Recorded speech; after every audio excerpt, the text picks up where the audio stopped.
This is Democracy Now!, democracynow.org, the War and Peace Report. As we come closer to home and labor news, support for the Employee Free Choice Act grew this week on Capitol Hill with the swearing in of Democratic Senator Al Franken of Minnesota. In his first official act as a senator, Franken became a co-sponsor of the bill, which would make it easier for workers to vote on joining unions. Franken made the announcement at a reception Tuesday night at the AFL-CIO in Washington, D.C. As of about a half an hour ago, I became the co-sponsor of my first piece of legislation in the Senate, something called the Employee Free Choice Act. Labor organizations are now pushing Democrats to renew their fight to pass EFCA, the Employee Free Choice Act. With Franken, the Democrats effectively control 60 seats in the Senate, enough theoretically to overcome a Republican filibuster. As the debate over the Employee Free Choice Act continues in Washington, we turn now to a labor struggle here in New York. More than 130 workers at the Stella DOro Biscuit Company in the Bronx have ended an 11-month strike. The workers returned to their jobs on Wednesday, a week after the National Labor Relations Board ordered the company to reinstate and pay back wages to the striking workers. The employees at Stella DOro walked off their job last August after company officials tried to force them to accept a 20% pay cut, elimination of sick days and overtime, reductions in vacations and holidays, and an increase in employee health care contributions. While the Stella DOro workers have returned to their jobs, their fight isn't over. The company's owner, the Connecticut-based private equity fund Brynwood Partnersis, is now threatening to close the factory within 90 days. Louis Nicolaitis joins us in the Firehouse studio. He's an attorney with the Bakery, Confectionery, Tobacco Workers, and Grain Millers Union. We invited a representative from Stella DOro on the program, but they declined to join us. Welcome to Democracy Now! Good morning, Juan and Amy. Hi. How are you? Well, this 11 months, as someone who has been on strike numerous times over my life, that is a long period of time to be out of work. How did the workers persevere? And talk about this bittersweet quality of coming back to work and finding the company is announcing it's going to close in 90 days. The way they persevered first is that they were a very tight-knit group. They had worked together a long time. This is a very skilled workforce that have worked together with each other for sometimes 10, 15, 20, 25 years. So they know each other. So that helped. Also, the union had organized people to go out together. So it was a very organized strike when it started. And they had very clear goals. This was not a tough decision for the workers of the union. The cuts were so draconian that there really wasn't another option. I mean, sometimes you have to balance, do we take these cuts? Do we not take these cuts? Brynwood came in with such overwhelming cuts that the workers were not going to accept it. So they went out. They had a good sense of solidarity when they went out. And also, this was very important, is the community got behind them. There was a solidarity committee which helped some of the unions in the city, particularly the teachers union and the union of professors at CUNY, the PSC. They were very helpful. So a lot of solidarity on the picket line. It also helped that the trains went overhead, so the conductors from the subways, every time they would go by and they'd see the workers, they would beep the horns, and a lot of cars that went by beeped the horns. So they certainly felt that they were part of something larger, and I think that kept them going. More practically, one of the things that helped was 2 years before that, the New York State had passed a law that allowed strikers to collect unemployment benefits if replacement workers were hired, which they were in this case. So they had at least unemployment benefits and the strike benefits from the union, so they weren't completely without financial resources. And the significance of the NLRB decision, explain exactly what it was.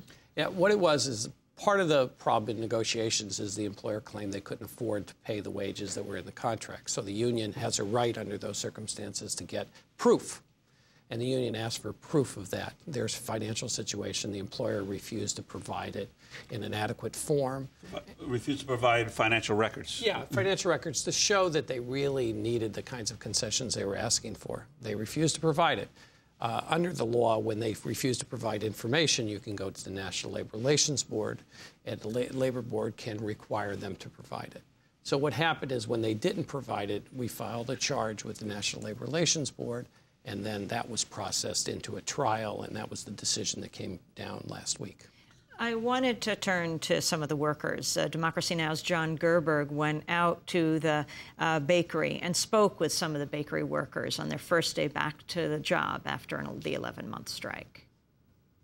My name is Oscar Hernandez, and my position is electrician in the factory. My name is Michael, last name is Filippo, and my job is a lead maintenance mechanic on Stella DOro. Hi, my name is Sara Rodriguez. I worked for Stella DOro for 11 years, and my position at Stella DOro was a supervisor in the third shift in charge of the packing department. My name is Alex. I'm a maintenance supervisor on the second shift, and I've been working here for 30 years. My name is Juan Torres. I am a machine operator for 16 years for Stella DOro. They was asking us to give them $1 an hour for the next 5 years, to give them about $1.50 for our benefits, all sick days, half of the holidays, our pension plan to give back to them, and the worst of all of them to rewrite the contract. So that's why we say no to them. And actually, before we say no, we asked them to show us the books, and they refused to show us the books. A strike for 11 months meant, you know, a lot of sacrifice to get here. We were happy to be there because we were showing everybody that this is our fight, this is the working class fight, and we need to prove the company that we're not going to give up that easy. They thought that we were going to be ready to go back when they sent us the 2 letters that they sent us, telling us if we don't go back to work, they will hire these cabs as a permanent workers, which we didn't believe that. We always thought that we could win this fight. I believe both the company and the union didn't envision it to last that long. We thought there was going to be some kind of agreement, some kind of settlement that was going to take place within at least the first month or so.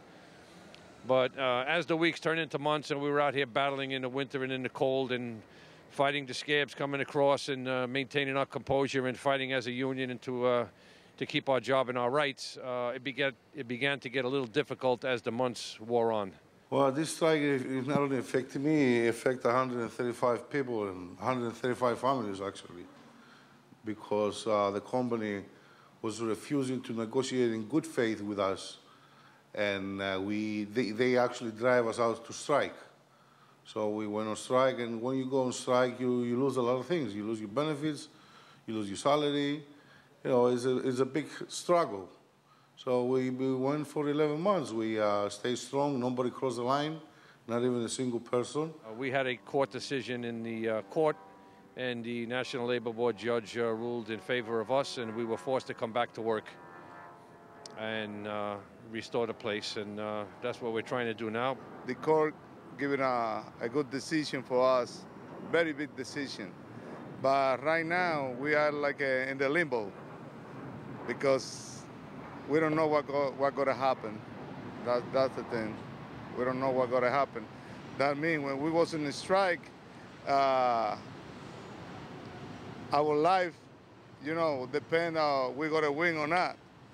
But now, we win the decision we want, but nothing changed. We got the same problem. As rumor has it, the place is only going to be alive for another 3 months before they plan on closing. So is the information we've gathered up to this point. So we've been out of work for 11 months. We've been out on the street for that time, and now we're coming back, and we're going to work 3 months and possibly have our jobs terminated by October. This was just a battle. The war is still going on.